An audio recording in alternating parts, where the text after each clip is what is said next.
Oke, puji Tuhan, selamat malam. Kita semua sudah boleh hadir bersama kembali di hari ini di bulan Mei tanggal 10 dan kita akan segera berdoa untuk mengundang kehadiran Roh Kudus sebelum kita memulai sesi kita pada malam hari ini. Mari kita berdoa.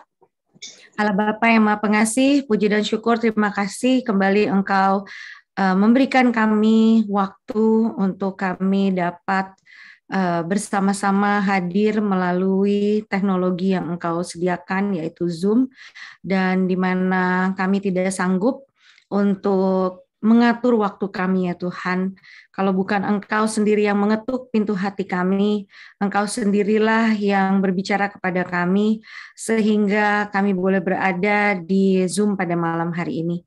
Bapa, berikanlah kami hati yang mau dibentuk lewat pendengaran yang Tuhan berikan bagi kami.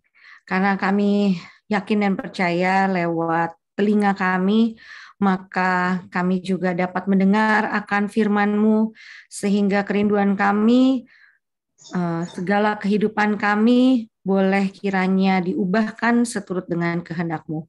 Ya Bapa, terima kasih di mana kami boleh bertemu kembali setelah minggu yang lalu kami belajar di rumah kami masing-masing dan pada minggu ini kami boleh berkumpul kembali.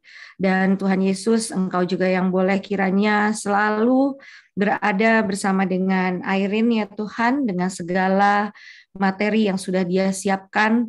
Berikanlah hati yang lemah lembut, yang juga kiranya segala apa yang dia pikirkan disertai oleh Roh Kudus juga apa yang akan dia sampaikan, lidahnya itu juga menyatakan apa yang Tuhan izinkan.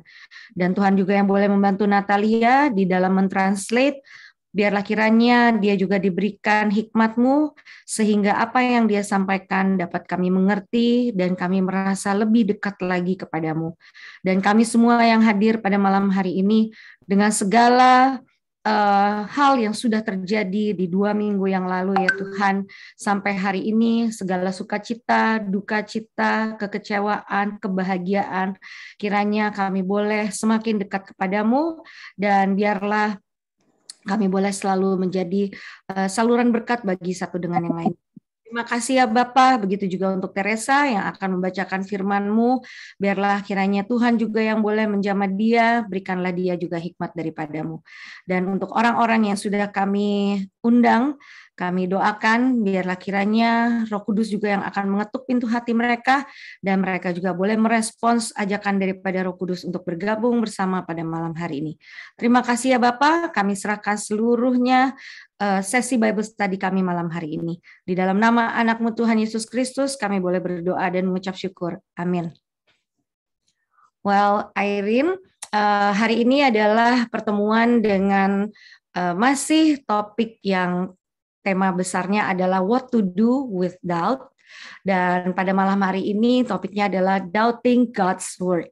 Mungkin setelah 2 minggu ya kita bertemu di pertemuan yang terakhir, mungkin Irene mau segera memberikan brief recap, silahkan.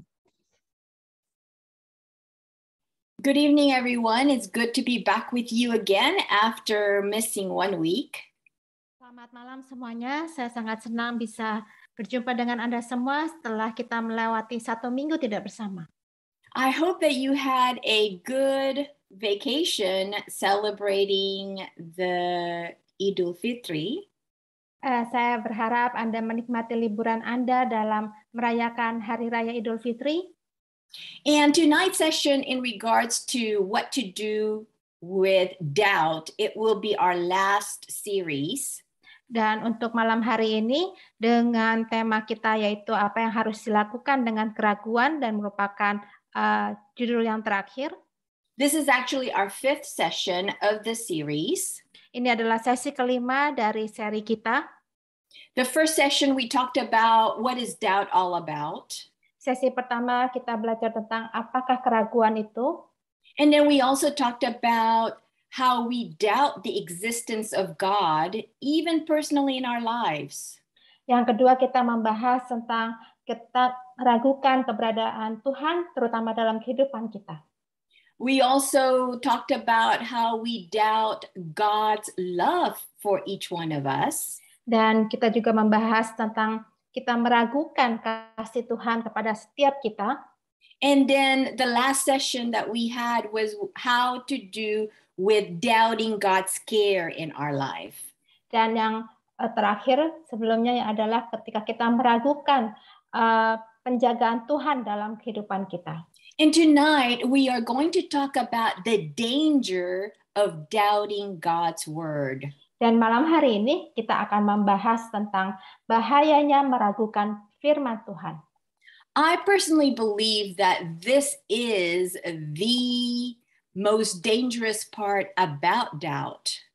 Dan menurut saya ini adalah bagian yang paling berbahaya tentang keraguan. Because when we doubt God's word, everything that holds God's word will crumble and fall. Karena ketika apa yang menahan tentang semua firman Tuhan, ketika kita meragukannya, ini semua akan jatuh. So just to give a little bit review, in our theme, the reason why we talked about doubt is because we need to understand deep in our heart, do I have any doubts? Ketika kita akan membahas tentang keraguan, kita harus benar-benar memahaminya, apakah di dalam hati kita memiliki keraguan itu sendiri.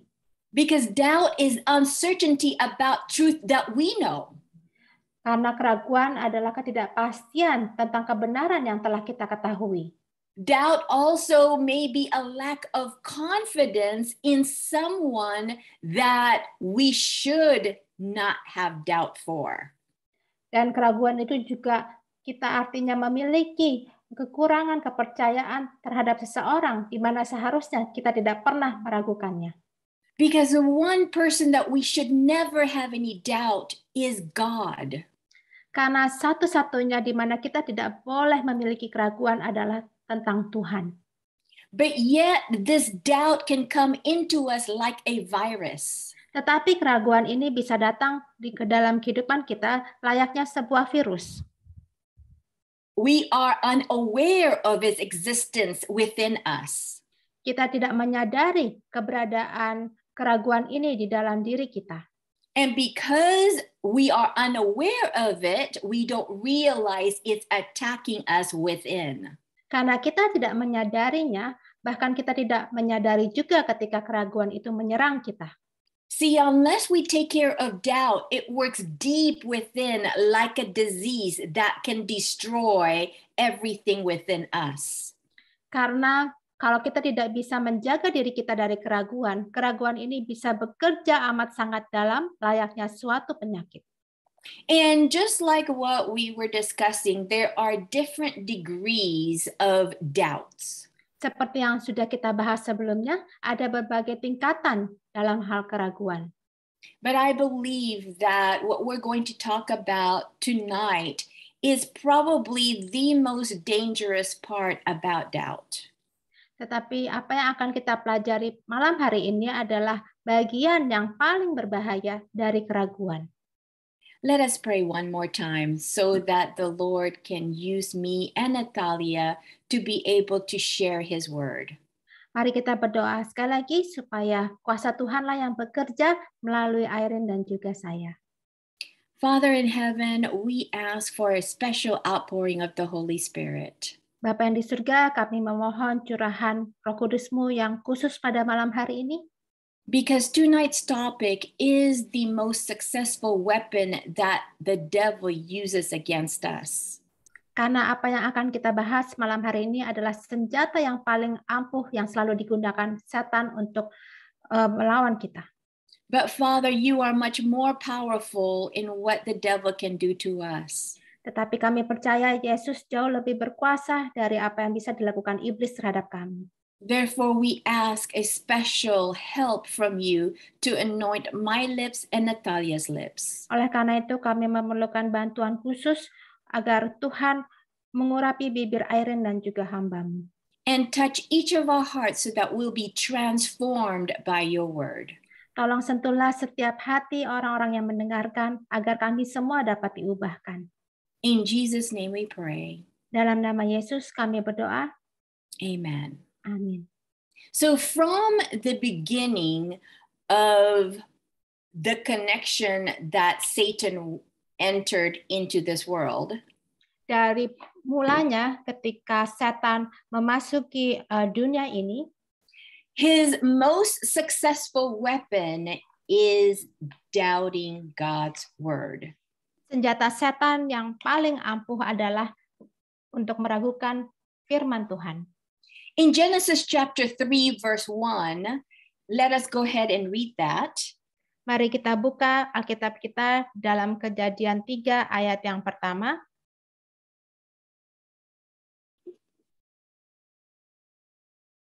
Mari kita baca bersama-sama Kejadian 3 ayat pertama.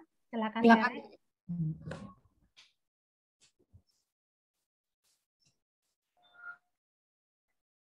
I'm sorry, Mungkin kakak dulu kali Natalia, takutnya. Kejadian 3 ayat pertama. Manusia jatuh ke dalam dosa. Adapun ular ialah yang paling cerdik dari segala binatang di darat yang dijadikan oleh Tuhan Allah. Ular itu berkata kepada perempuan itu, tentulah Allah berfirman, semua pohon dalam taman ini jangan kamu makan buahnya, bukan? So in these words, the serpent say it in a way that makes Eve doubt, did God really say?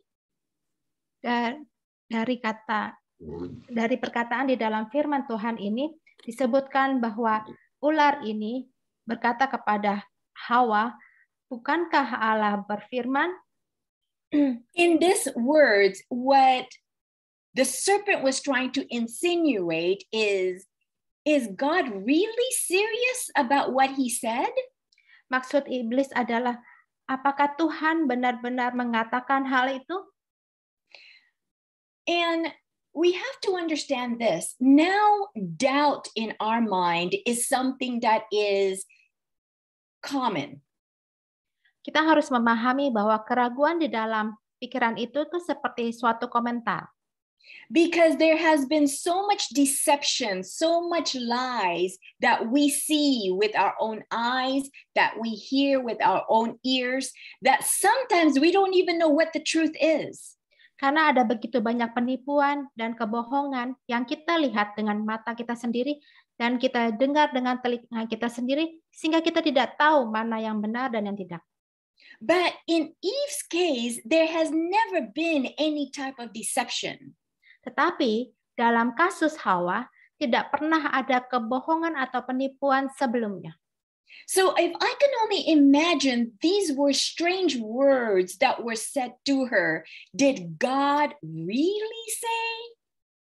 Dan menurut saya ini merupakan suatu perkataan yang membingungkan karena ular ini berkata, apakah Tuhan benar-benar mengatakannya? Because there is this acronym that I see that says, did God really say that? Karena ada suatu akronim yang mengatakan, apakah Tuhan benar-benar mengatakan itu? And in O, or maybe he didn't. Atau dari huruf O-nya, atau mungkin Tuhan tidak berkata demikian. And U, unless I see it, I won't believe it. Dan huruf U di sini dimaksudkan, kecuali saya melihatnya, maka saya tidak akan mempercayainya. And B is believe it, then I'm thus. Dan yang B adalah percaya, saya tidak akan mempercayainya. T, tempting God rather than trusting Him.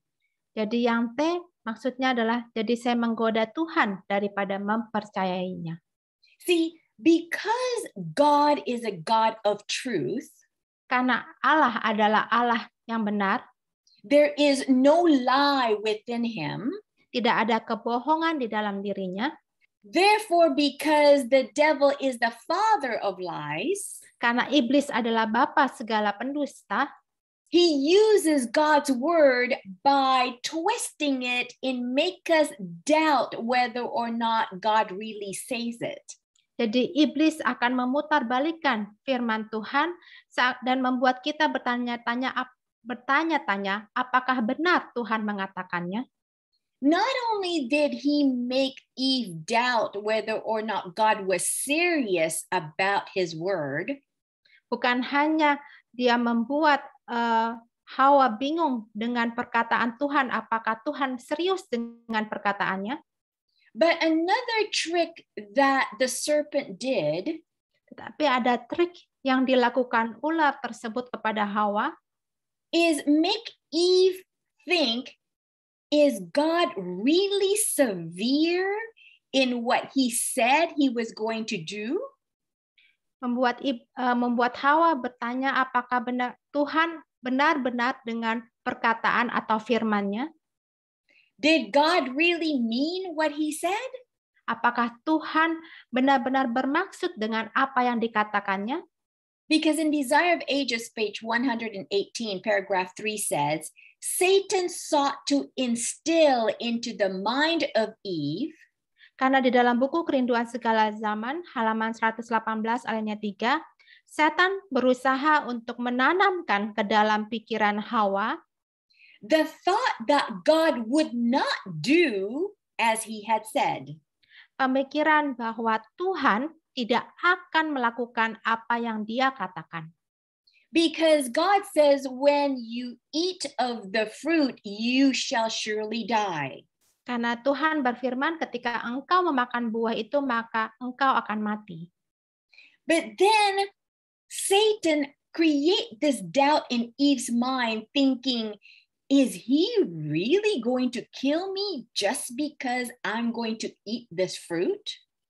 Tetapi iblis bekerja dengan membuat keraguan di dalam diri Hawa, apakah Tuhan benar-benar akan membunuhmu ketika engkau akan memakan buah ini? But in reality, when we do not understand what the devil tries to do to us, then there is confusion in our mind.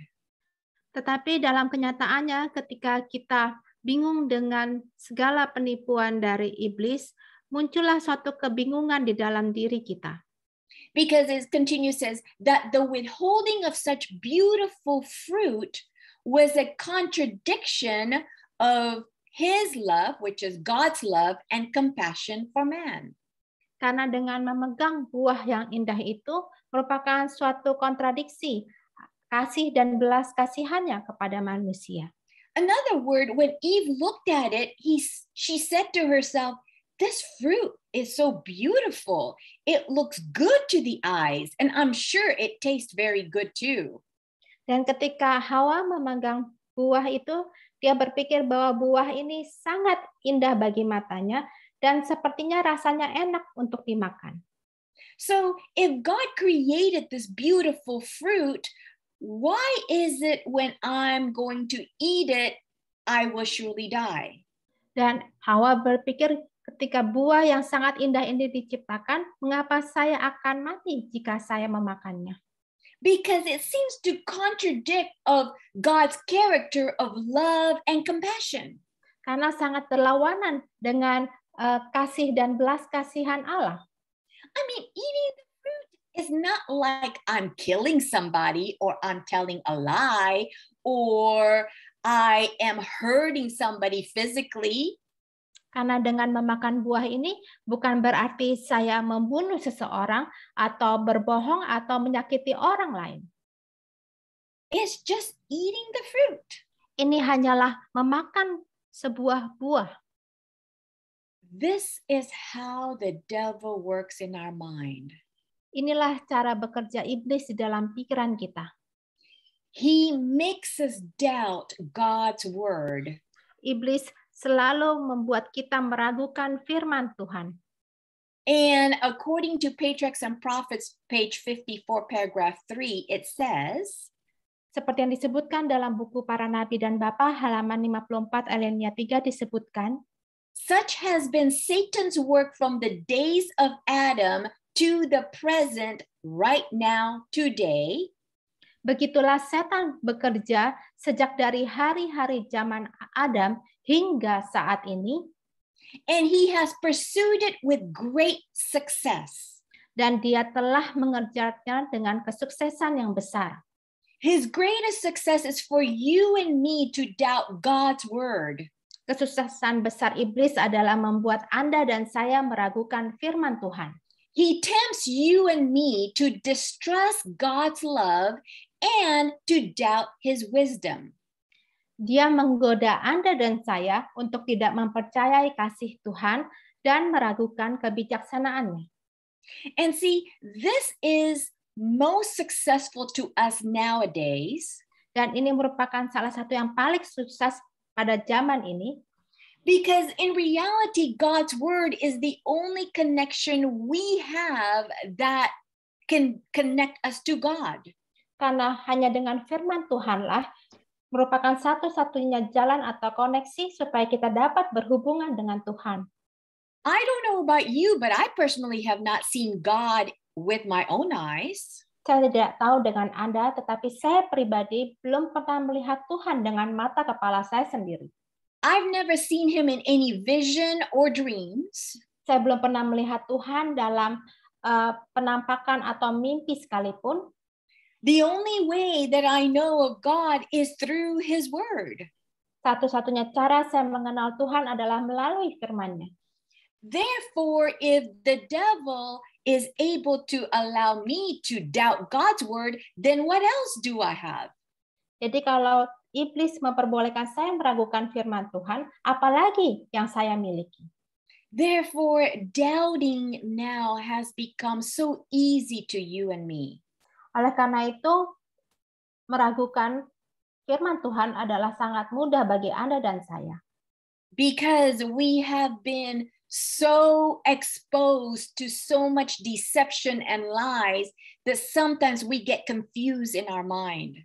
Karena kita diekspos dengan begitu banyak kebohongan dan penipuan yang menimbulkan kebingungan di dalam pikiran kita. But through our Bible study tonight, I want us to see there is such a danger zone that we enter to when we doubt God's word. Dan melalui Bible study pada malam hari ini, saya akan memberitahu tentang zona bahaya yang akan kita masuki ketika kita meragukan firman-Nya. So if you have your Bible with you, please turn your Bible together with us as we read God's word. Dan kalau Anda memiliki Alkitab, tolong kita membuka Alkitab kita semua ketika kita akan mempelajarinya bersama-sama. We're going to go ahead and study a story about David during one of his lowest point of his life. Kita akan mempelajari tentang Daud ketika dia berada dalam titik terendah dalam kehidupannya. And probably you and I can understand how David felt at that time. Mungkin Anda dan saya bisa merasakan apa yang dirasakan Daud pada masa itu. This is a time in his life where he doubted God's word. Ini adalah masa dalam kehidupan Daud ketika dia meragukan firman Tuhan. So let's open our Bible to 1 Samuel chapter 27, and I'm going to read the beginning part of verse 1. Mari kita buka 1 Samuel 27 ayat pertama yang akan dibacakan Irene untuk bagian awalnya. And David said in his heart. Tetapi Daud berpikir dalam hatinya. So when the Bible says, and David said in his heart, it means this is what he was thinking, this is what he was feeling, this is what he was contemplating. Ketika Alkitab berkata bahwa Daud berpikir dalam hatinya, ini merupakan apa yang sedang dipikirkan oleh Daud, apa yang sedang ada di dalam hatinya, dan apa yang sedang dia rasakan. And this is what he was contemplating. He said, now I shall perish someday by the hand of Saul. Inilah yang sedang dipikirkannya. Bagaimanapun juga pada suatu hari aku akan binasa oleh tangan Saul. Unless we know the story, we probably look at it, what's the big deal? Kecuali kita mengetahui ceritanya, kita akan berpikir, apa sih masalah besarnya? Why is it so bad for him to say, now I shall perish in the hand of Saul. Apa ada suatu hal yang luar biasa ketika Daud berkata, aku akan binasa oleh tangan Saul. When he says these words, Ketika Daud mengatakan kata-kata ini, it actually the start of a slippery road that makes him into his lowest part of his relationship with God. ini merupakan awal dari perjalanan yang sangat licin ketika dia berada dalam titik terendah dalam kehidupannya dan mulai meragukan firman Tuhan. See, during our lowest point in our life is when Satan wants us to doubt God's word. Karena dalam masa titik terendah di dalam kehidupan kita adalah masa ketika setan ingin kita meragukan firman Tuhan. If we can just imagine what David was feeling when he says those words, Bisa kita bayangkan perasaan Daud ketika dia mengucapkan perkataan itu. he was tired physically. Dia sudah kelelahan secara fisik. He was exhausted emotionally. Dia sudah sangat lelah secara emosional. And therefore, because of that, then his spiritual level was at his lowest. Dan artinya kehidupan spiritualnya berada dalam titik terendah dalam kehidupannya. See, when we are at our weakest point, being so tired physically, emotionally, and mentally, Ketika kita berada dalam titik terendah dalam kehidupan kita, kita merasa kelelahan secara fisik, emosional, dan spiritual, that's when the devil attacks us with full force. itulah masa ketika setan menyerang kita dengan kekuatan penuhnya. Satan wants us to focus on all of the problems, the trials, the challenges that we are facing. Satan selalu ingin membuat kita fokus kepada semua masalah-masalah kita, tantangan hidup kita, dan pencobaan hidup kita.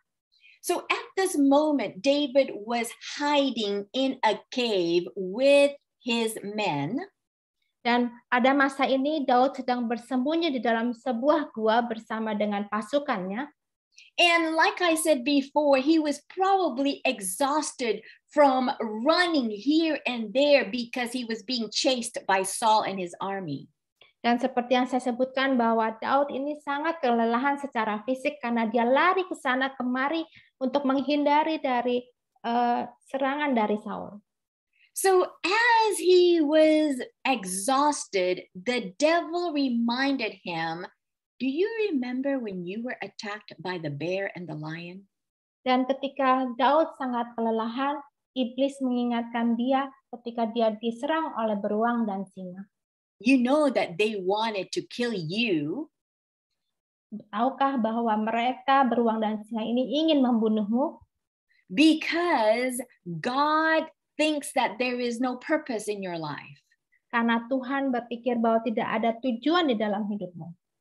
But yet, Jesus wanted David to focus on what he has done in David's life. Tetapi Yesus ingin agar Daud fokus pada apa yang telah Tuhan perbuat dalam kehidupannya. Yes, David was attacked by the bear and by the lion, but by God's help, he was able to kill the bear and the lion. Ya, benar. Beruang dan singa itu menyerang Daud, tetapi dengan bantuan Tuhan, Daud berhasil membunuh beruang dan singa itu. And then Satan reminds him again, do you remember when Goliath was taunting you? Kemudian iblis mengingatkan Daud lagi bahwa, ingatkah kamu ketika kamu diejek oleh Goliat? You were nothing. Kamu tidak ada apa-apanya. You didn't even know how to hold weapon. Kamu bahkan tidak tahu caranya memegang senjata. But yet, Jesus is there to remind David, saying, remember, you killed Goliath with only one stone. Tapi Yesus mengingatkan Daud, ingatlah, saya ada di sana untuk membantumu membunuh Goliat hanya dengan satu batu. And Satan was again tempting David, saying, remember when you were playing harp for Saul, trying to soothe him? Kemudian iblis mengingatkan Daud lagi, ingatlah ketika engkau sedang bermain harpa untuk menyenangkan Saul, and all of a sudden Saul attacked you with his javelin, dan dengan tiba-tiba Saul menyerang Daud dengan lembingnya, again, wasn't he trying to kill you? dan lagi apakah dia berusaha membunuhmu? See how terrible your life has been? Lihat betapa hidupmu sangat mengenaskan. But then Jesus was there to tell David, remember, my holy angel helped you escape the javelin throw. Kemudian Yesus kembali mengingatkan Daud, ingatlah Allah ada di sana beserta dengan malaikatnya untuk meloloskan Daud dari lembing itu. And Satan again, how long has it been when Saul and his army is pursuing you? Kemudian iblis kembali mengingatkan Daud betapa lamanya Saul dan pasukannya mengejar Daud. Every time you feel that you were saved, Saul and his army is there ready to attack. Ketika Daud merasa sudah aman, ternyata ada Saul dan pasukannya berusaha menyerang mereka. If God is really behind you, shouldn't your life be easier? Kalau memang Tuhan ada di belakangmu, bukankah hidupmu seharusnya lebih mudah? But then Jesus is there to help David to be reminded, I always protected you from Saul and his army. Tetapi Yesus kembali mengingatkan bahwa Yesus selalu ada di sana untuk melindungi Daud dan pasukannya dari Saul. And then Satan comes back and says to David, remember whenever you're hiding, your food is barely enough to feed the whole army and their family? Kemudian iblis mengingatkan Daud lagi bahwa setiap saat engkau dikejar-kejar oleh Saul, engkau dan pasukanmu selalu kekurangan makanan. But yet, Jesus came to remind David, through the help of Abigail, you and your army and the family was provided with plenty of food. Tetapi Yesus hadir kembali mengingatkan Daud bahwa dengan keberadaan Abigail, kebutuhan makan Daud dan pasukannya dipenuhi oleh Abigail. See, when we are at our lowest, ketika kita berada dalam titik terendah kita, Satan wants us to look at our circumstances and feel discouraged.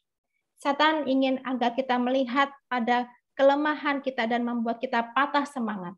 Looking at all of our trials, all of our hardship, thinking that God has left us.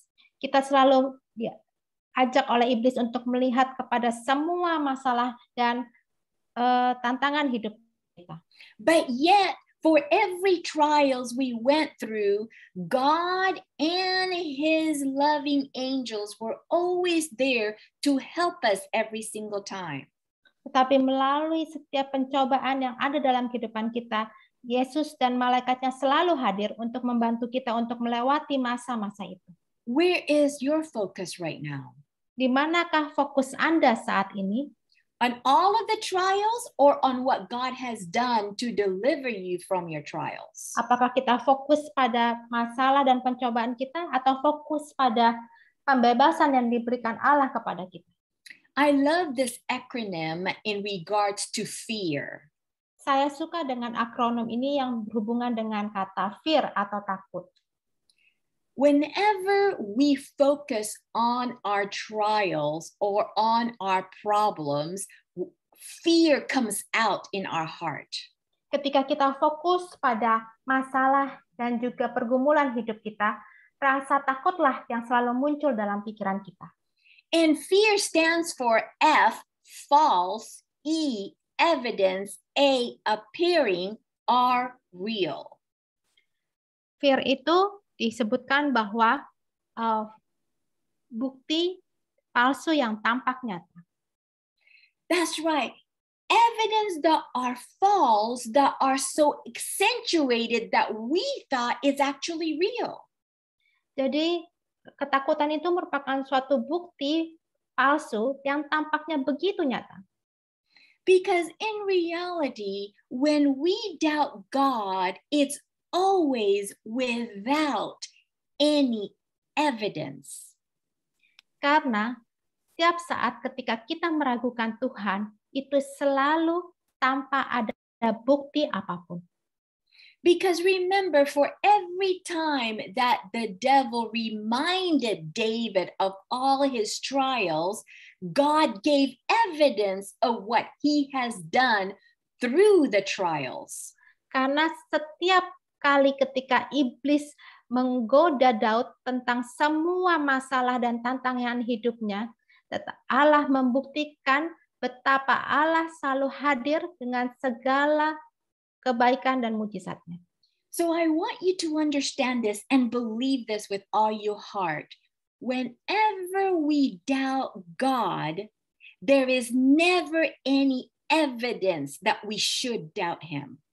Jadi saya ingin agar kita semua percaya dengan hati kita bahwa setiap kali kita meragukan Tuhan, itu tidak pernah ada bukti apapun yang mendasarinya.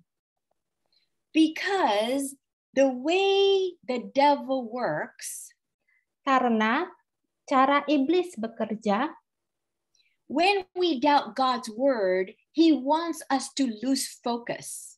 Karena ketika kita meragukan firman Tuhan, iblis ingin agar kita kehilangan fokus kita.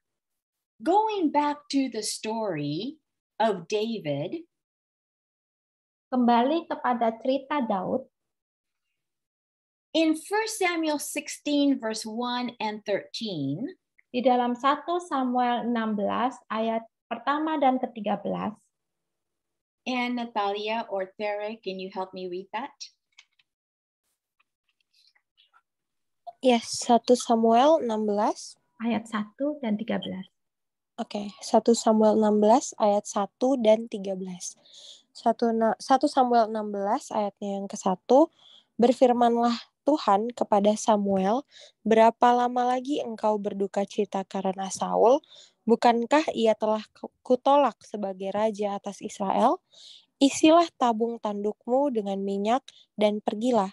Aku mengutus engkau kepada Isai, orang Betlehem itu, sebab di antara anak-anaknya telah kupilih seorang raja bagiku.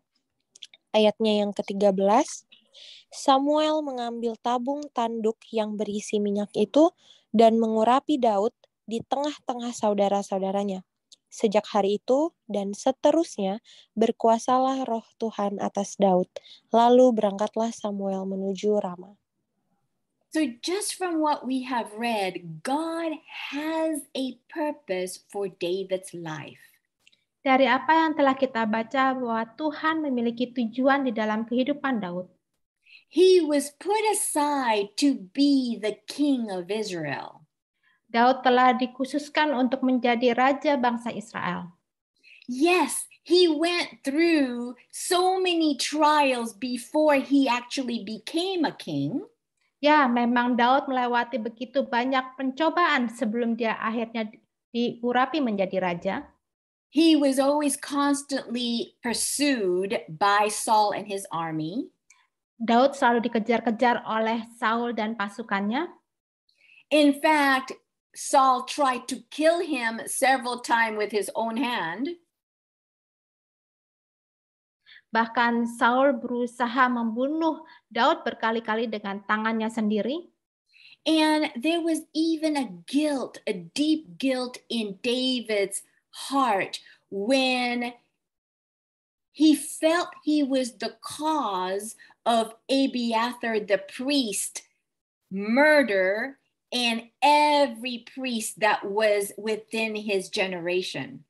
Bahkan ada rasa bersalah yang amat dalam di dalam diri Daud ketika ada begitu banyak imam yang dibunuh pada masa itu. Because remember, Saul got so angry that Abiathar wanted to protect wanted to protect David. Ahimelech, sorry, not Abiathar. Ahimelech wanted to protect David and his men, so Saul ordered for Ahimelech the priest and every priest there to be killed. Karena pada masa itu ketika ada seorang imam yaitu Abimelek yang melindungi Daud, sehingga Saul berusaha membunuh Abimelek dan juga semua imam yang ada pada waktu itu. So can you imagine the guilt that David felt for being the cause of all of these deaths? Bisa dibayangkan rasa bersalah di dalam diri Daud yang menyebabkan kematian Abimelek dan para imam pada waktu itu. See, whenever we focus on the problems, the hardship that we are feeling right now, we lose focus on what is God's purpose. Ketika kita selalu fokus kepada tantangan, masalah, dan masa-masa sulit dalam kehidupan kita, itu membuat kita kehilangan fokus tentang Tuhan. But yet the solution to this doubt and what we can do, dan solusi untuk keraguan ini dan apa yang bisa kita lakukan, we need to focus on the truth. Kita harus tetap berfokus kepada kebenaran. In David's case, the truth is God has anointed him to be king. Kebenaran di dalam hal ini adalah Daud telah diurapi oleh Tuhan untuk menjadi raja. So therefore it is God's responsibility to make him king. Jadi Daud berada dalam tanggung jawab Tuhan untuk membuat dia menjadi raja. So just the same with you and me, what is our identity? Sama halnya dengan Anda dan saya, apakah identitas kita?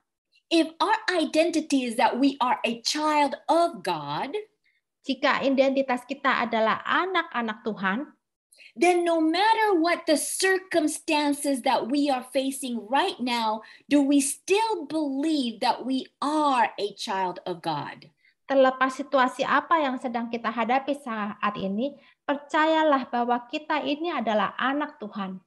No matter what the devil tries to put in our mind by reminding us how hard our life is, how much trials we're facing as if God has abandoned us. Terlepas apapun yang iblis berusaha masukkan ke dalam pikiran kita, betapa sulitnya kehidupan kita dan bagaimana Tuhan telah menelantarkan kita, we need to go back to the truth. Kita harus kembali kepada kebenaran. If David would have looked back and just said, but Samuel has anointed me to be king. Tetapi ketika Daud menoleh ke belakang dan berkata bahwa Nabi Samuel telah mengurapinya menjadi raja, even though it happened many years ago, walaupun itu telah terjadi beberapa tahun yang lalu, but yet if he remembers God's promise and God's word, he could have stayed strong. Kalau Daud mengingat kepada janji dan firman Tuhan, maka Daud akan tetap tegar. Because in John 8 verse 32, Jesus says the truth will set you free. Karena di dalam Yohanes 8 ayat 32 disebutkan bahwa kebenaran itu akan memerdekakan kamu. See, this is what the devil does not want us to focus on. Inilah yang membuat iblis supaya kita tidak fokus kepada hal ini. He does not want us to focus on the truth. He only wants us to focus on his deception that makes us doubt. Iblis tidak ingin kita fokus kepada kebenaran, tetapi fokus kepada semua kebohongan yang dibuat oleh iblis. But if we focus on the truth, then the discouragement, the fear that we may have will disappear. Tetapi kalau kita fokus kepada kebenaran, maka semua rasa takut itu akan hilang. And I'm just going to go back again to what I'm going through right now. Saya akan kembali dengan apa yang telah saya lalui saat ini. And I'm sure you have heard this many, many times, but it's still what I'm struggling with.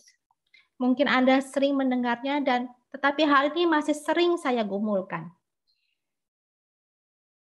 Kenneth is still undergoing the 3 years, which is the most crucial time of his recovery.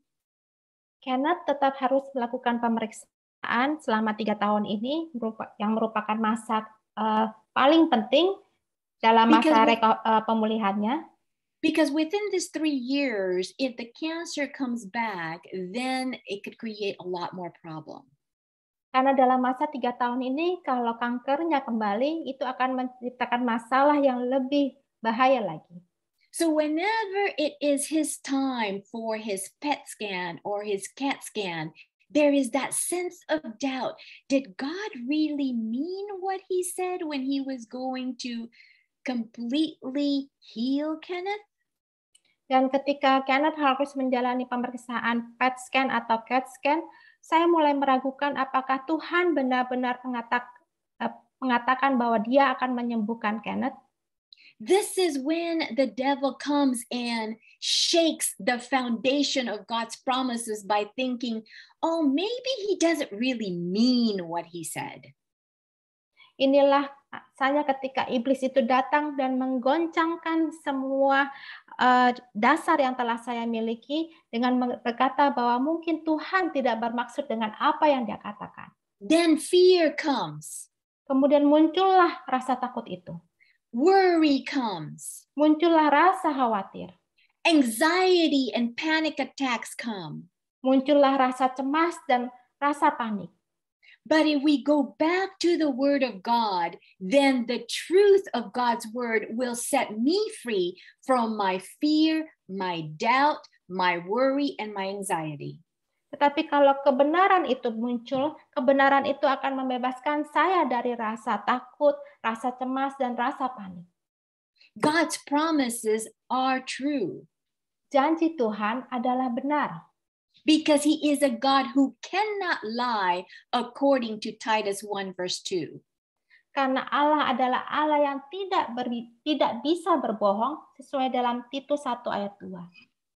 But if we go back to 1 Samuel chapter 27 verse 1, kalau kita kembali ke dalam 1 Samuel 27 ayatnya yang pertama, because the devil was able to make David focus on his current condition, karena iblis berhasil membuat Daud untuk fokus kepada kondisinya pada waktu itu, after David said in his heart that Saul was going to kill him someday, setelah Daud berkata dalam hatinya bahwa suatu hari nanti Saul akan membunuhnya, let's go ahead and continue with 1 Samuel 27 verse 1.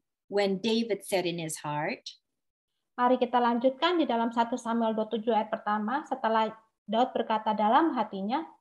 Go ahead and please read that for us, Tere. Oke, 1 Samuel 27 ayatnya yang pertama ya. Yang 1 1B. 27. Sorry? Yang mulai dari jadi tidak ada. Okay. Jadi tidak ada yang lebih baik bagiku selain meluputkan diri dengan segera ke negeri orang Filistin. Maka tidak ada harapan bagi Saul untuk mencari aku lagi di seluruh daerah Israel, dan aku akan terluput dari tangannya. Who is the Philistines? Siapakah bangsa Filistin? Isn't the Philistines the enemy of God's people? Bukankah Filistin adalah musuh bangsa Israel? Isn't it odd that the anointed king of Israel would actually run and hide inside the enemy's territory?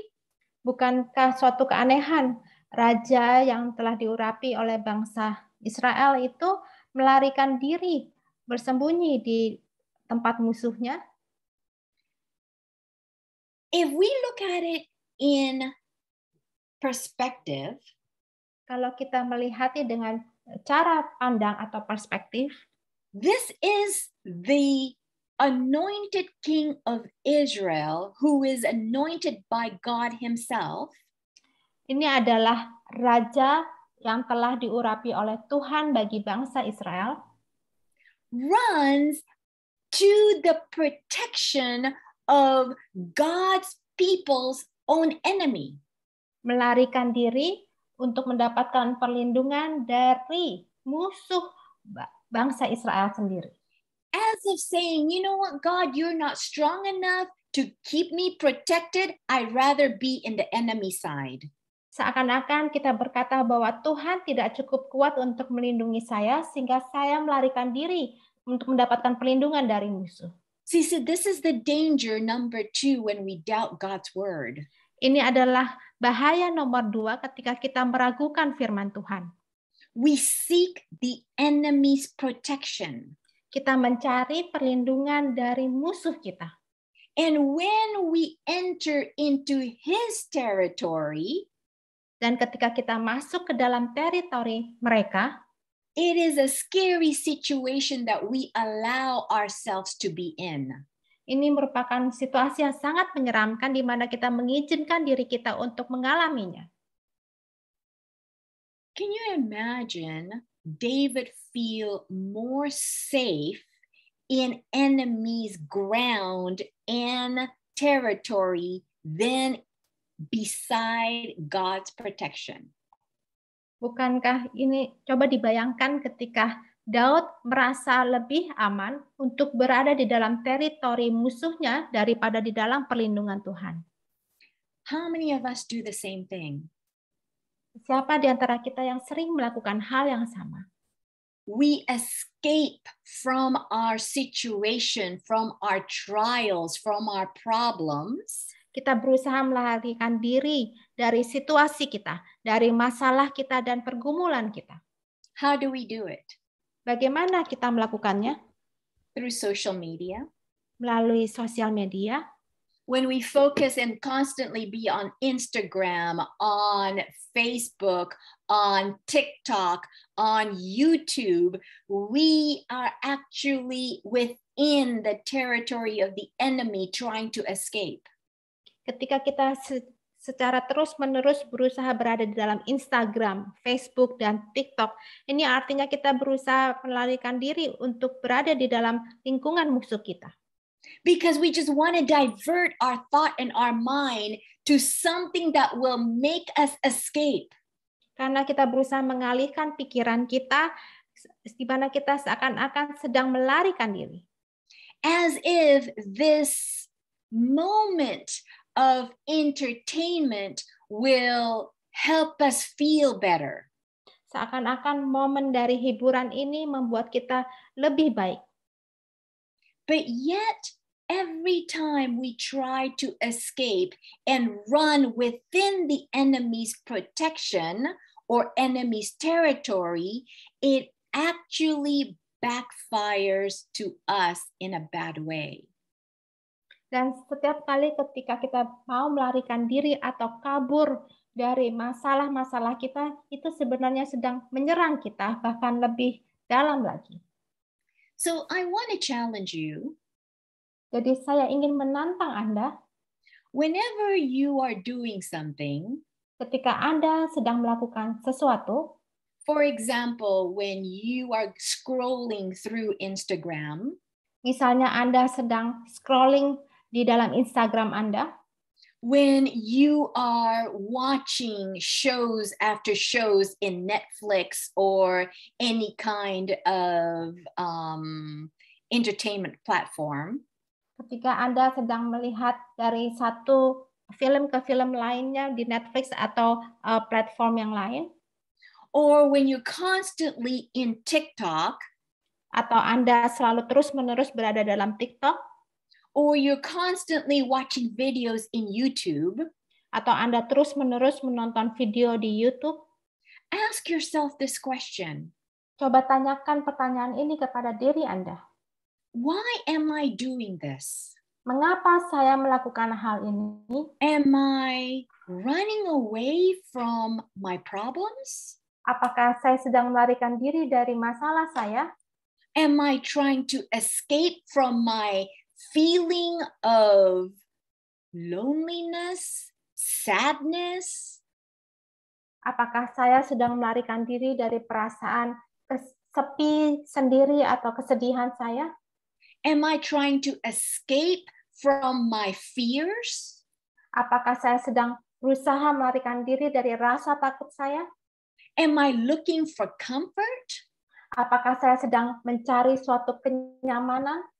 Why am I doing this? Mengapa saya melakukan hal ini? Because when we understand why we do what we do, then we may analyze our behavior and our action. Kecuali kita memahami mengapa saya melakukan hal ini, kita bisa menganalisa perilaku kita. And I'm going to be honest with you, there were moments in my life where I tried to escape the problem that I'm facing by just watching series in Netflix. Saya akan katakan bahwa terkadang dalam hidup saya berusaha melarikan diri dari masalah saya dengan sering menonton Netflix.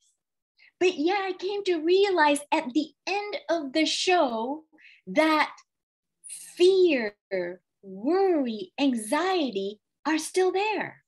Dan setiap kali saya selesai menontonnya, rasa takut, rasa cemas dan khawatir saya itu tetap masih ada. It doesn't go away. Itu tidak pergi begitu saja. Because the solution that I need, karena solusi yang saya butuhkan, the solution that David needed at that time, solusi yang dibutuhkan oleh Daud pada waktu itu, is not to run away from God, but run to God. Bukanlah melarikan diri dari Tuhan, tapi berlari kepada Tuhan. Because in Matthew 11 verse 28, karena di dalam Matius 11 ayat 28, the Bible said, please go ahead and read it, Terry.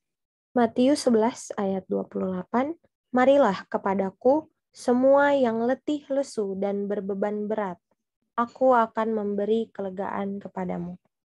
So Jesus is saying, if you are weary and heavy burden and exhausted mentally, physically, emotionally, come to me and I will give you rest. Karena Yesus berkata, kalau Anda sedang letih lesu, berbeban berat, dan kelelahan akibat secara fisik maupun emosi, datanglah kepada Yesus karena Yesus yang akan memberikan kelegaan. See, all of the other stuff that we try to escape to does not give that perfect rest that Jesus wants to give us. Karena semua pelarian yang sering kita gunakan itu tidak akan pernah memberikan kelegaan yang sempurna seperti yang Yesus berikan. Yes, it diverts the mind temporarily. Ya, memang itu akan mengalihkan pikiran kita, tetapi hanya sementara. But that rest, that peace, that Jesus wants to give can only be given when we are coming to him with all of our burden. Tetapi kelegaan dan damai sejahtera itu hanya dapat diberikan oleh Yesus untuk orang-orang yang sedang keletihan. And if we continue with the story, dan kalau kita lanjutkan dengan cerita ini, let's take a look at verse 8 through 12. Mari kita lihat 1 Samuel 27 ayat 8 sampai 12. This is after David decided to go to the land of Philistine for protection. Ini ketika Daud telah berlari ke tanah Filistin untuk mencari perlindungan. Go ahead and read it, please, Derek. 1 Samuel 27 ayat 8 hingga 12. Maka Daud dan orang-orangnya bergerak maju dan menyerbu orang Gesur, orang Girzi, dan orang Amalek. Sebab orang-orang inilah penduduk negeri itu yang membentang dari Telam ke arah Syur sampai tanah Mesir. Ayat 9, apabila Daud memusnahkan negeri itu, seorang pun tidak dibiarkannya hidup, baik laki-laki maupun perempuan. Ia merampas kambing domba, lembu, keledai, unta, dan pakaian. Kemudian pulanglah ia dan kembali kepada Akis. Ayatnya yang ke-10, jika Akis bertanya, di mana kamu menyerbu pada hari ini? Maka jawab Daud, di tanah Negeb Yehuda, atau di tanah Negeb orang Yerahmeel, atau di tanah Negeb orang Ken. Ayat 11, Daud tidak membiarkan hidup seorang pun, baik laki-laki maupun perempuan, untuk dibawa ke Gat. Sebab pikirnya, jangan-jangan mereka mengabarkan tentang kami. Dengan berkata, beginilah dilakukan Daud. Itulah kebiasaannya, selama ia tinggal di daerah orang Filistin.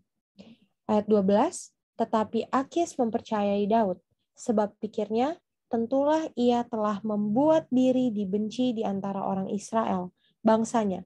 Ia akan menjadi hambaku sampai selamanya.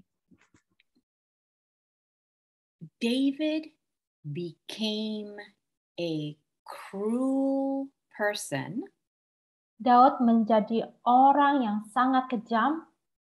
Whenever he raided, he killed every single man and woman so that not one person is alive to tell King Achish. Jadi setiap saat Daud menyerang, dia akan membunuh semua laki-laki dan perempuan. Tidak ada satupun yang dibiarkan hidup, supaya tidak ada seorang pun mengatakan hal itu kepada Akis. And not only that, but he lied to King Achish, making King Achish think that David is actually killing his own people. Tapi bukan hanya itu, Daud berbohong kepada Raja Akis dengan mengatakan seakan-akan Daud membunuh orang-orangnya sendiri. When we are in the territory of the enemy, ketika kita berada di dalam wilayah musuh kita, when we doubt God's word, ketika kita meragukan firman Tuhan, when we forget God's purpose in our lives, ketika kita melupakan tujuan Tuhan dalam kehidupan kita, when we forget God's promises to us, ketika kita melupakan semua janji Tuhan dalam hidup kita, when we doubt our identity, ketika kita meragukan identitas kita, then the enemy has power over us. maka musuh memiliki kuasa atas diri kita. The enemy, which is the devil himself, was able to make David into a cruel army, or a cruel soldier. Jadi ketika musuh yaitu iblis menguasai Daud, membuat Daud menjadi prajurit yang sangat kejam. If we look in our life and we are doing the things that we know we usually don't do, dalam kehidupan kita, ketika kita menyadari bahwa dalam kehidupan kita melakukan hal yang biasanya tidak pernah kita lakukan, we need to ask ourselves, why am I doing these things? Kita harus selalu bertanya pada diri kita, mengapa kita melakukan hal ini? So, for example, let's go ahead and just be practical. If, for example, we are having financial problems, sebagai contoh, secara praktisnya, kalau kita memiliki masalah keuangan, we are in debt, kita terbelit dengan hutang, instead of praying to the Lord and asking for His guidance, bukannya kita berdoa kepada Tuhan dan memohon kepada petunjuknya, we open another credit card so that we may be able to transfer this debt to another debt. Kita malah membuka kartu kredit yang lain untuk menutup hutang yang satu ini dengan fasilitas dari kartu kredit yang baru. So we are actually creating more problems for ourselves. Jadi kita menimbulkan masalah lebih besar lagi untuk diri kita sendiri. See, whenever we do not go to God for our problems, whenever we doubt God's word, we are actually allowing the enemy to do what he wants in us. Jadi, kalau kita sedang ada masalah, bukannya kita datang ke Tuhan, berdoa dan memohon petunjuknya, tetapi kita malah lari kepada musuh, malah musuh memiliki kuasa atas diri kita. Therefore, in verse 12, Achish said, "He will be my servant forever." Oleh sebab itu di ayat 12 disebutkan oleh Akis bahwa ia akan menjadi hambaku sampai selamanya. Because his own people hate him. Karena bangsanya sendiri membenci Daud. He is no longer a part of the Israelites. Daud bukan lagi bagian dari bangsa Israel. How can he become a king of Israel when he himself is betraying Israel?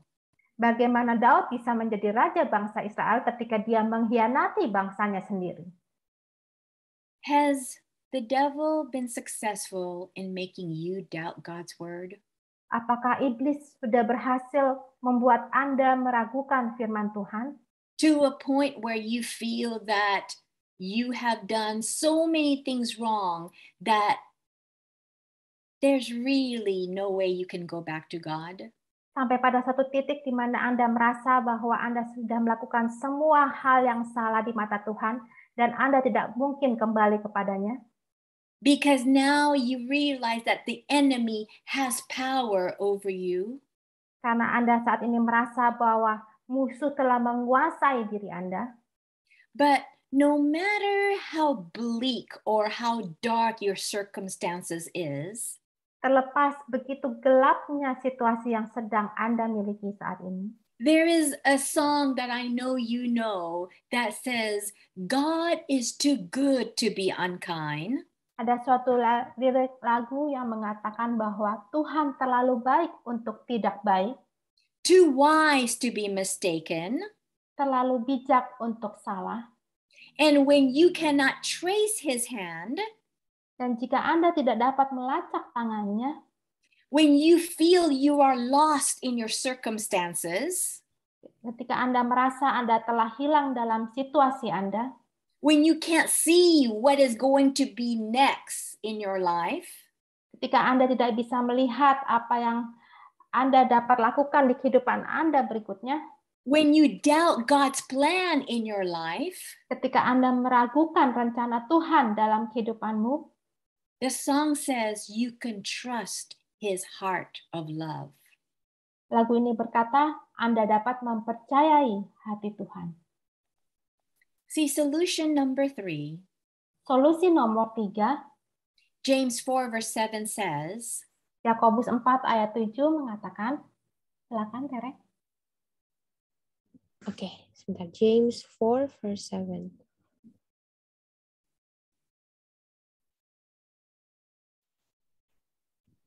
Yakobus 4 ayatnya yang ke-7, karena itu tunduklah kepada Allah dan lawanlah iblis, maka ia akan lari daripadamu.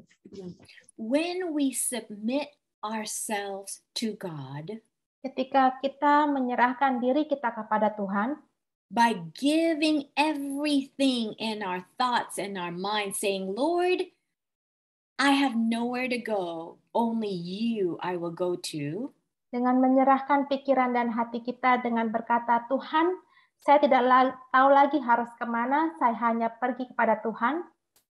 It is the most safest place we can ever be. Itu adalah tempat paling aman di mana kita bisa berada. Because when we submit ourselves to God, we are resisting the devil. Ketika kita tunduk kepada Allah, kita bisa melawan iblis.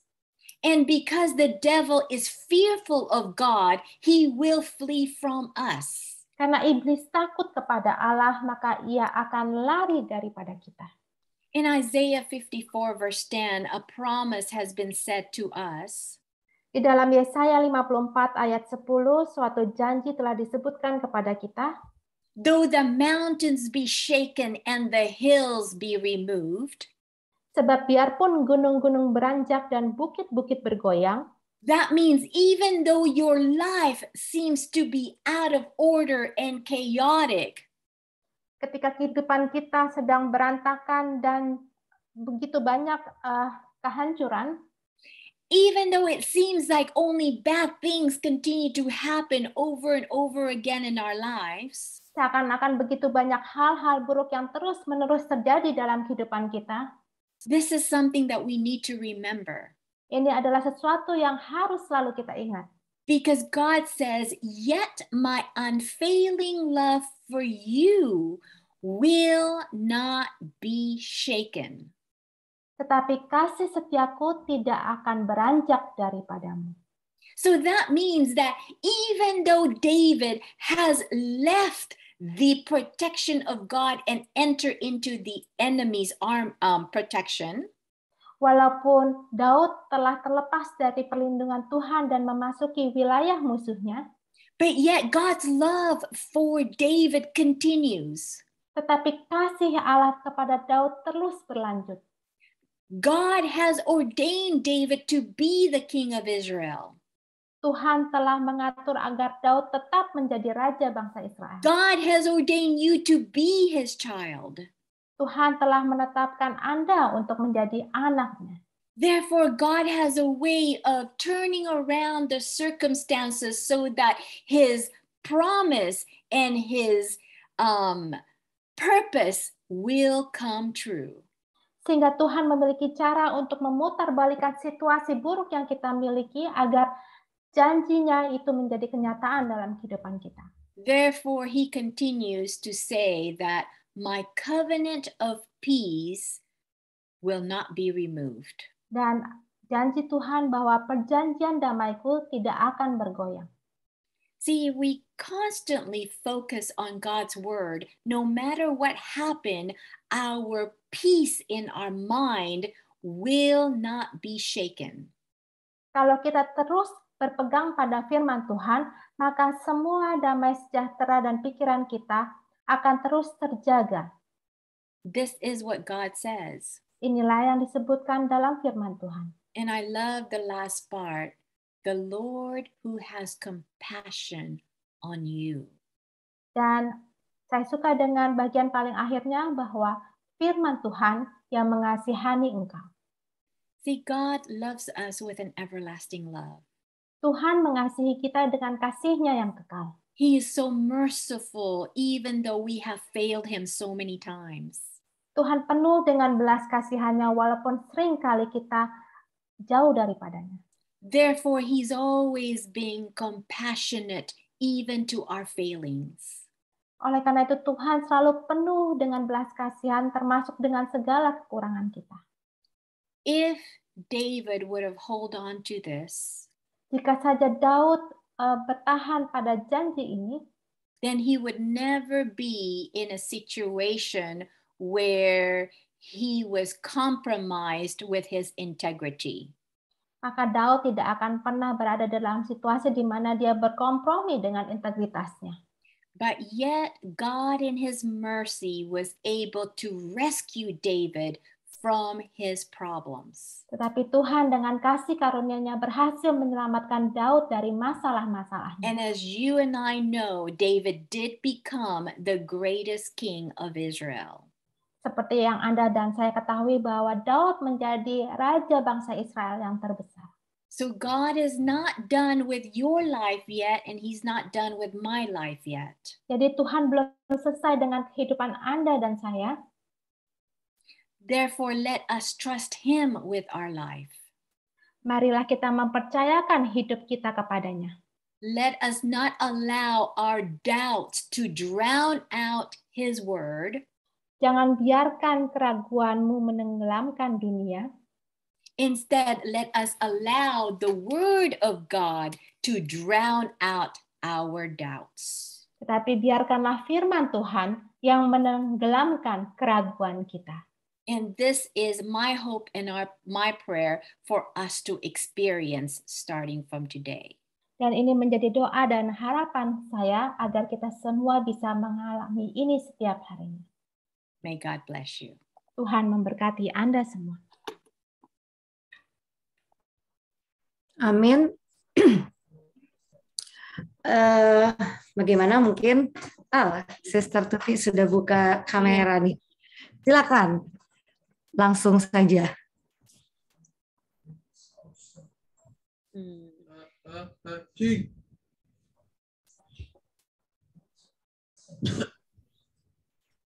Ada yang mau disampaikan, Sister Tuti? Saya masih playgroup nanti aja. Masih searching. Grup ya. Masih banyak homework NPR. Banyak homework yang harus dipelajarin. Oke, mungkin I can understand what Irene says, but I need to experience myself more about it. Tante Vera mungkin langsung buka kamera juga nih. Mau sharing mungkin atau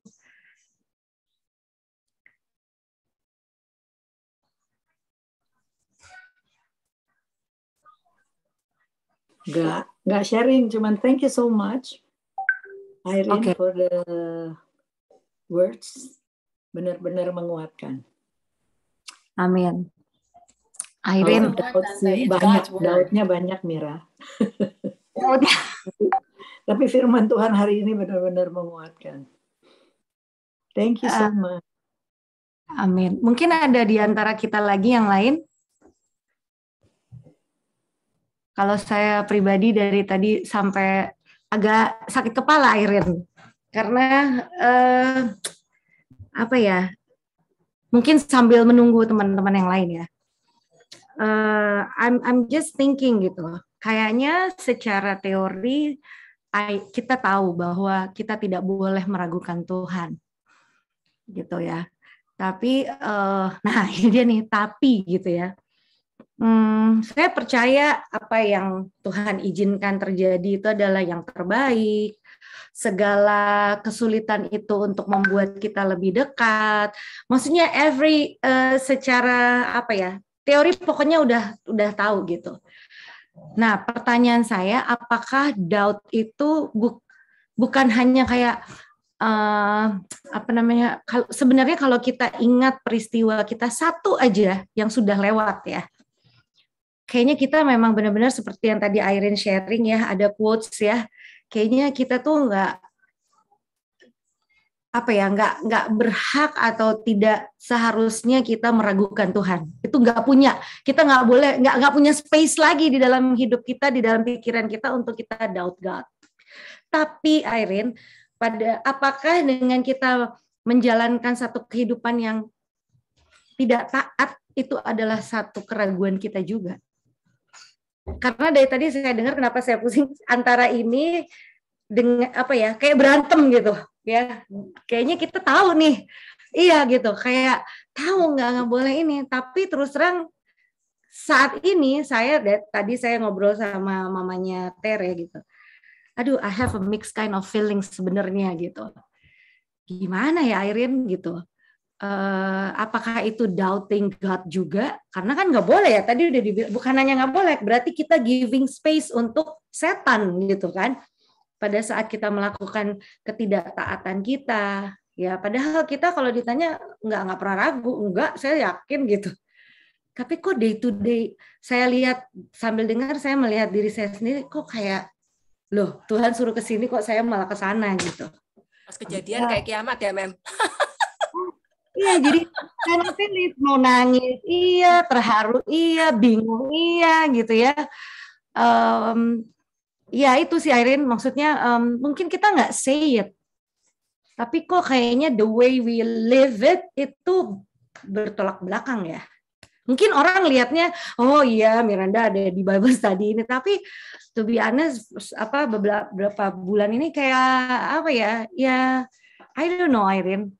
Apakah itu doubting God? Doubting God's words? Well, remember, going back, the devil wants us to lose focus. Ingatlah tadi yang sudah kita pelajari bahwa iblis ingin kita kehilangan fokus. Just going back to David, God had a purpose for David, but his circumstances make him lose focus. Ingatlah bahwa Tuhan sudah membuat tujuan untuk Daud, tetapi karena situasi dan kondisi Daud membuat Daud kehilangan fokusnya. And the same with us. God has a purpose in our life. Sama halnya dengan kita, Tuhan memiliki tujuan dalam kehidupan kita. So for example, for you, Miranda, I'm going to use you as an example. God's purpose in your life is for you to be the best wife for your husband.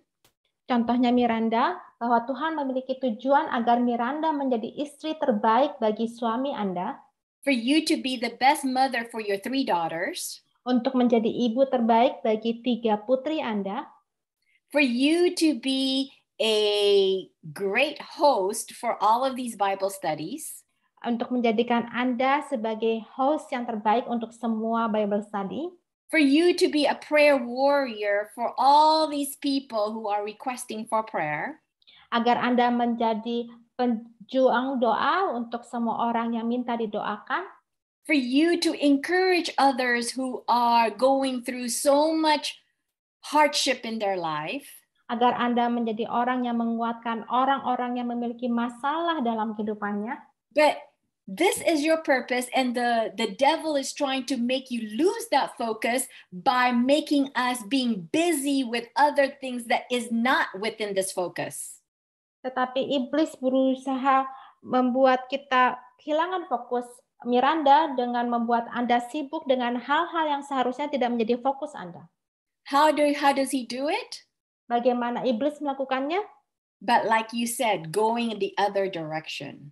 Seperti yang Miranda katakan, untuk berjalan dengan arah yang berlawanan. Thinking about all the things that your problems, your trials, your failures, all of these things that overwhelms us, and thinking that, you know what, we're not worthy, we're not good enough, I need to escape because the pressure is just too much.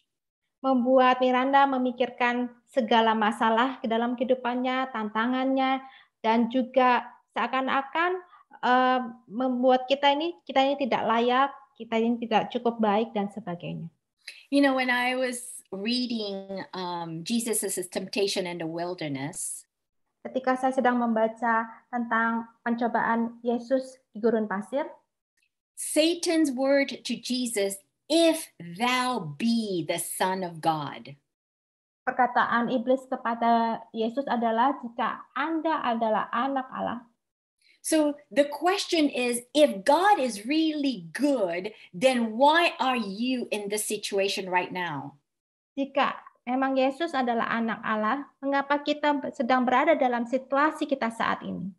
Why are you starving for food if God is good? This is what the devil is trying to tell Jesus.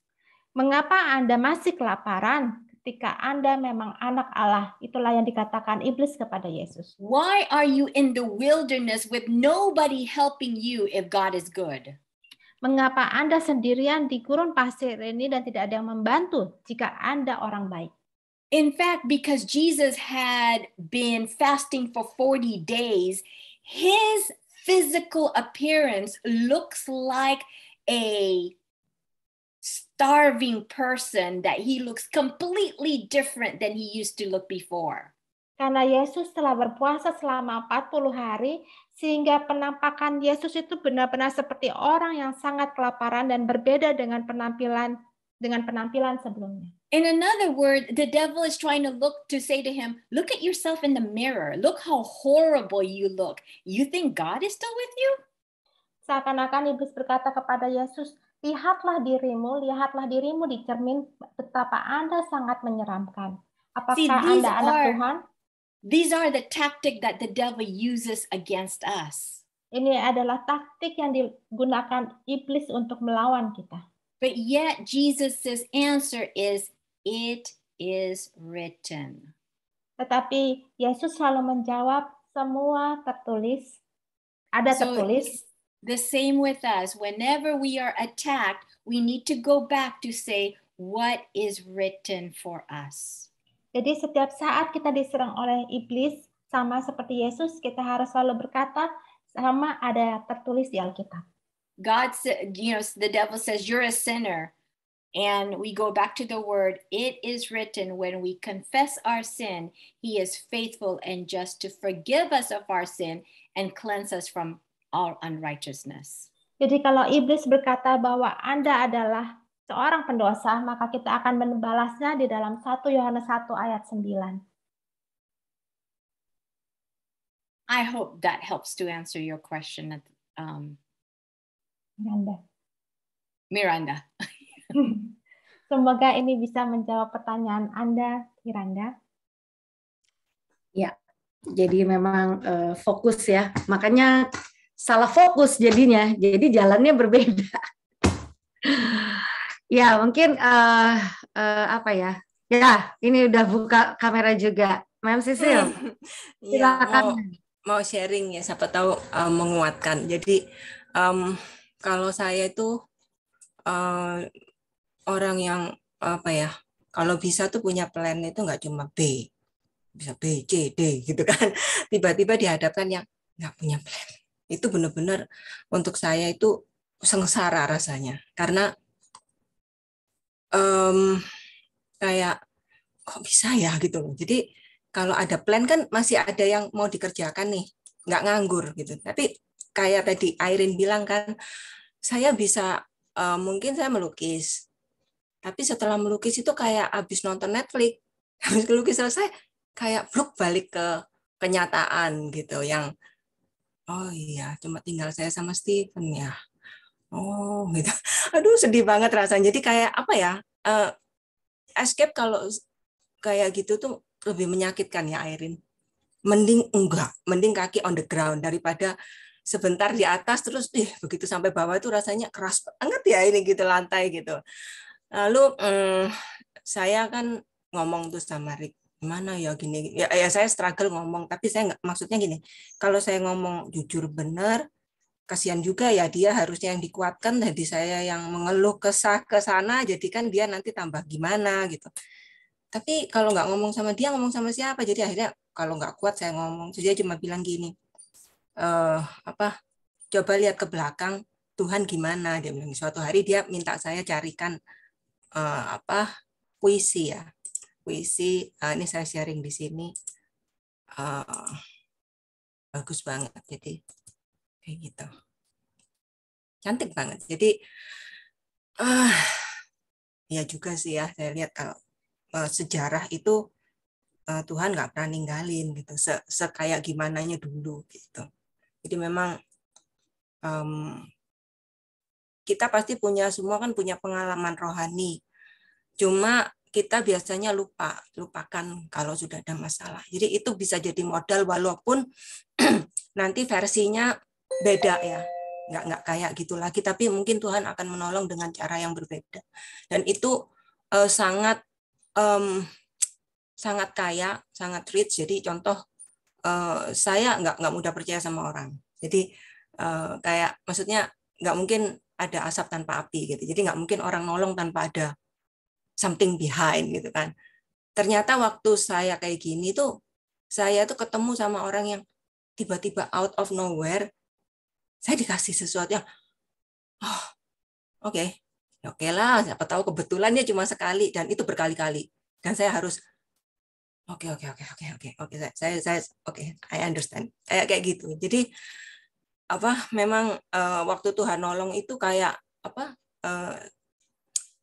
yang peribahasa itu yang sekali yang 2-3 pulau terlampaui gitu. Jadi dia memang punya maksud itu, punya jalan itu nggak cuma satu, tapi dia bisa langsung berapa step itu langsung jadi satu. Tapi memang agak lambat atau agak memang itu his own time gitu. Thank you. Amin. Itulah gunanya kita bisa berkumpul ya setiap seminggu sekali paling tidak, karena baru dengar sekarang berapa jam ke depan gitu habis bangun pagi bisa langsung salah arah lagi gitu ya. Tapi luar biasanya tadi ya bahwa kita dikuatkan, sebenarnya kita udah ada firman Tuhan ya. Jadi kalau kayak kita mau membidik sebenarnya ini udah ada nih ya gitu. Tapi karena itu dia tadi ya, daging lemah, tapi kita dikuatkan lagi malam hari ini seperti tadi Ma'am Sisil, itu ya Ma'am, satu kali dayung ya, maka 2-3 pulau. Iya, satu kali dayung. Aku lupa. Ya, benar itu. Melewati. Itu kan. Iya, jadi sekalian tuh dia langsung beresin yang kita tahu, yang mungkin kita nggak merasa itu kekurangan, tapi dia tahu kita perlu itu. Gitu. Untuk melayani dia kita perlu tidak ada kecurigaan seperti itu kan, tapi kan susah ya kalau nggak yang benar-benar di ujung nggak ada plan A, nggak ada plan B gitu, dan tiba-tiba dan itu bukan keluarga gitu. Ya, di situ sebenarnya kita juga pasti ada satu sisi yang kita mau diasah ya mungkin Airin ya, bahwa seringkali kita kayak tadi Mbak Sisil bilang plannya A B C D E F G, tapi kok kali ini kayaknya nggak ada satu yang tepat sasaran. Udah habis.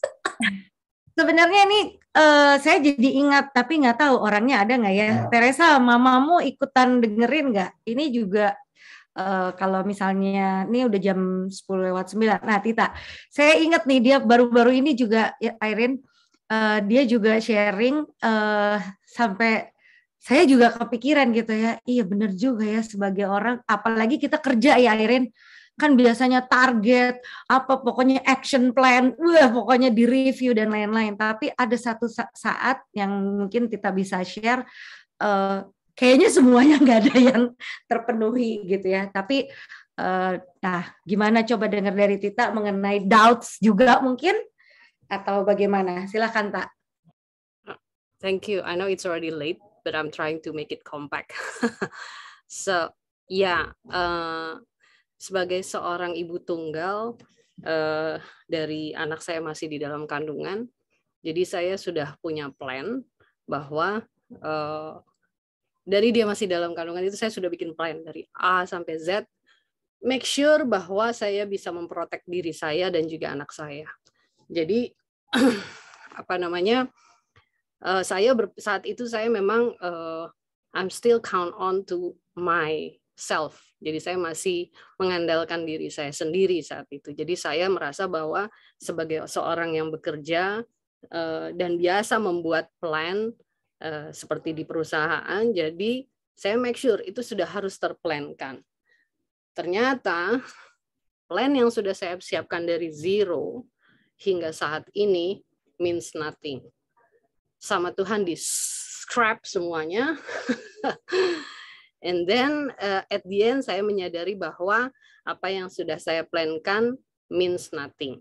Jadi tapi Tuhan begitu baik, Tuhan menunjukkan dengan caranya dia luar biasa. Jadi masing-masing kita seperti tadi yang sudah disampaikan, masing-masing kita diberikan pengalaman berjalan dengan Tuhan dengan cara dan melalui media ataupun anything yang ada di sekitar kita, baik itu family, teman, or anything, anyone yang mungkin kita nggak kenal. Dan memang Tuhan kasih jalannya dengan segala teguran, dengan segala experience, dan akhirnya saya sampai di satu titik berkata kepada, okay, Tuhan, starting from now, saya mungkin membuat plan, but I will give it to you and I will let you do your own. Because saya berpegang teguh dengan ayat yang di Yeremia, I think Yeremia 29 ayat 11. Yes, you know that.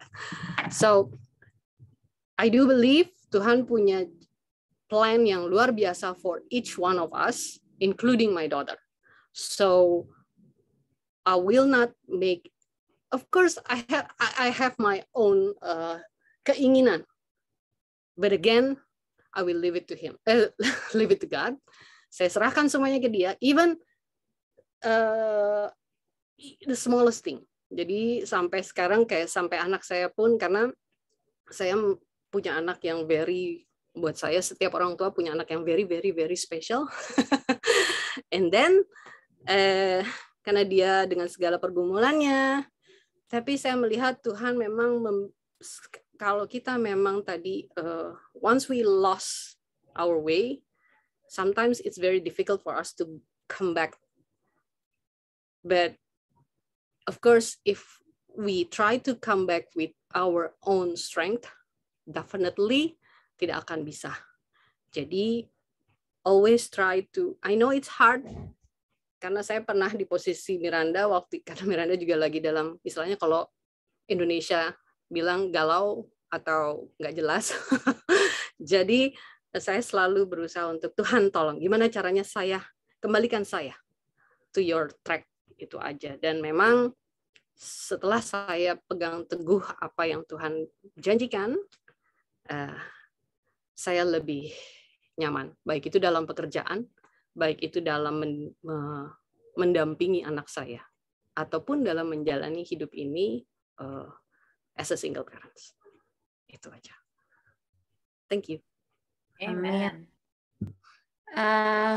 Mungkin ini juga ya Irin ya, pada saat Tuhan, begitu juga Mem Sisil, pada saat Tuhan itu istilahnya sebenarnya bukan Tuhan, saya nggak mau bilang Tuhan menghapuskan atau menghancurkan semua plan kita ya, tapi lebih kepada pada saat itu tidak terjadi, Irene, itu sebenarnya bisa membuat kita fokusnya berubah ya, gitu. Tapi sebenarnya Tuhan sayang baik sama Mem Sisil, sama Tita, dan pada saya dan kita semua yang hadir pada malam hari ini. Seringkali plan kita itu sebenarnya Tuhan tuh mau kasih, lihat sini, jangan ke sana, gitu kan. Dan Tuhan balik lagi kepada kita. Mungkin saya, Tita, Mem Sisil tipenya kalau diambil satu masih bebal, ya, masih sedikit nih miringnya, gitu. Tapi pada daging ya.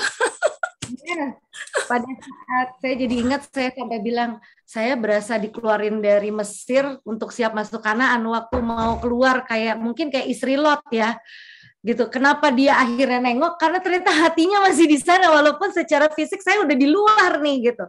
I think that is one of the answer dari saya punya pertanyaan malam hari ini ya.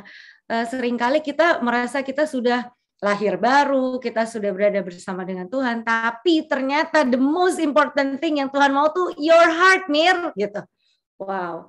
Jadi itu dia tadi. Terima kasih untuk Irene. Saya rasa ya, Tita dan Mem Sisil, bukan Tuhan rubuhkan, tapi sebenarnya kita ambil yang positif.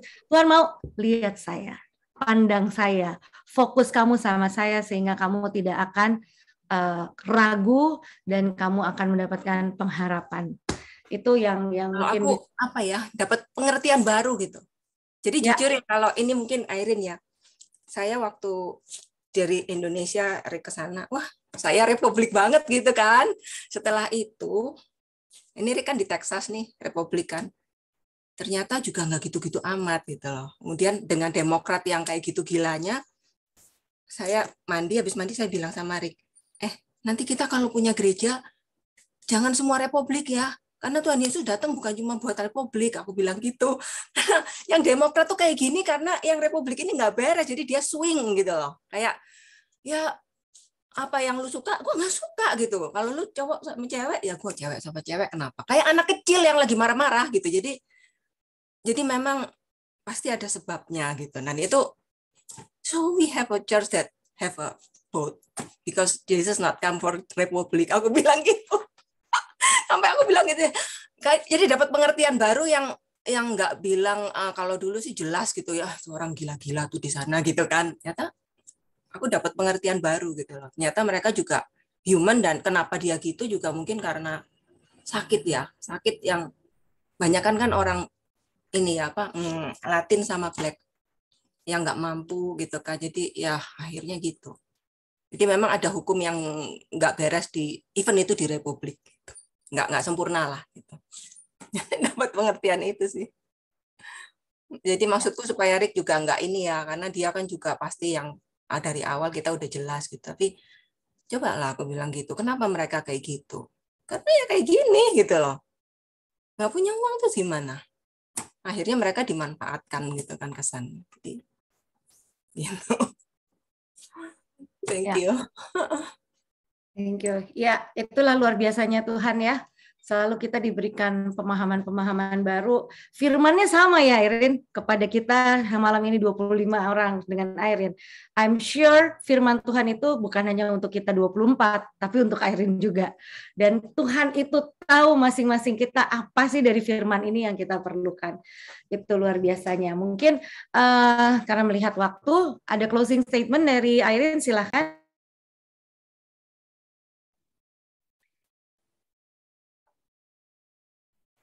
What God wants from each one of us, just like what you said, Miranda, is our heart.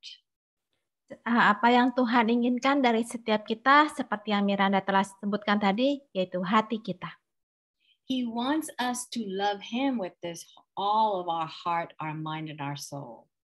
Tuhan ingin agar kita mengasihi Tuhan dengan segenap hati, pikiran, dan jiwa kita.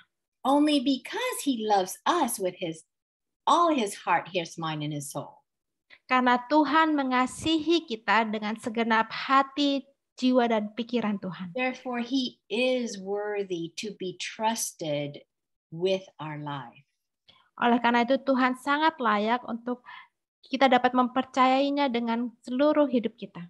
So let us turn off the lies and the deception of the devil, and let us just remember what God has done for us in the past. Mari kita matikan semua kebohongan dan penipuan yang diberikan iblis kepada kita, dan kita ingat dengan segala kebaikan yang dilakukan Tuhan dalam kehidupan kita, so that we can move forward in the future with peace of mind and knowing that God will never leave us nor forsake us. Supaya kita bisa maju ke depan dalam masa depan kita dengan ketenangan dalam pikiran bahwa Tuhan tidak akan pernah meninggalkan kita. And so I hope that each one of us can experience the goodness of God by holding on to His word, no matter what happens in our life right now. Dan harapan saya adalah agar setiap kita bisa terus percaya kepada Tuhan dengan berpegang pada kebaikan Tuhan dalam kehidupan kita. And we're going to go ahead and close with a word of prayer, but is there any special prayer request that we need to mention? Adakah permintaan doa yang akan didoakan pada malam hari ini? For me, Irene, and Rick and Stephen. Yes, Ma'am Cecilia. I'll keep you in prayer. I'm always keeping you in my prayer. Mungkin tambahan untuk di sini saya lihat juga ada Tante Kori ya dari Belanda, untuk didoakan Irene rencana operasi mata di bulan Juni. Dan untuk keluarga yang berduka yang tadi sudah disampaikan, saya lihat dulu nama-namanya. Om Dilan, Tante Wulan masih on our prayer list, Tante Ella, siapa ada yang mau kasih special tadi ya, Sister Tuti juga, ada yang mau prayer request, mungkin aku belum tahu. Boleh Nanda, aku boleh tambah untuk Mbak Yanti Yanti Penturi, besok mau dioperasi otaknya karena ada kanker di otak. Ya, Yanti Penturi. My auntie, Tante in Wowiling, she died already on the 26th April. 26 or 27th of April. Ya, waktu itu udah langsung kita doakan untuk Tante in Wowiling, Irene, last time. Tadi Yanti Penturi ini besok untuk operasi otak ya Tante ya? Jam 7 pagi. Jam 7 pagi. Oke. Sahabat saya. Oh, sahabatnya Tante? Suaminya sebenarnya dulu sama-sama di Lufthansa. Oke, Tan. Sudah dicatat. Ada lagi mungkin yang lain? Terima kasih. Sama-sama. Oke. Belum ada? Ya. Terima kasih untuk yang semua hadir dan we've been missing Tika and she's here now. So praise the Lord. Mungkin boleh didoakan juga Irene ya untuk Tika. Oke, saya rasa untuk itu saya ingat sampai di sini aja. Mungkin takutnya ada yang kelupaan. Nanti boleh di chat. Mungkin nanti pada saat berdoa, kalau Irene pas lihat chatnya bisa didoakan. Oke, silakan Irene. Let us bow for a word of prayer. Dear Heavenly Father, we want to praise you and thank you, for you are such a compassionate, merciful, loving God. And Father, we humbly come to your throne of grace, asking for you to please forgive us. For many times we doubt your word. Many times we doubt your goodness. Many times we focus so much on our trials, on our problems, and our hardship that we have loose focus on our identity, which is a child of God. And Father, being a child of the most powerful ruler in the world, the most loving Father anyone can ever have, the good shepherd who would never leave his sheep. Help us to focus on that, dear Lord, because through every trials that we have faced, you are always there to give us strength. You are always there to be our provider. You are always there to hold our hand and to be our comforter. So, Father, please help us to tune out every fear, worry, anxiety, and doubt that comes into our mind, because it only originated from the devil, who is the father of lies. Instead, Father, help us to focus and to remember your word, because you are a God who cannot lie, and therefore all of your promises are true. And Father, we have a special prayer request for those family who are grieving right now, because it seems like the prayers that we requested was not answered according to the way we want to. And because of that, dear Lord, there is that doubt that you may not have heard our prayer. But yet, dear Lord, because of your heart of full of compassion and mercy, you allow them to rest for now, because you want to preserve them until Jesus comes the second time. So, Father, please be with every family member who has yearning of comfort, because they need to be comforted by your love at this time of mourning.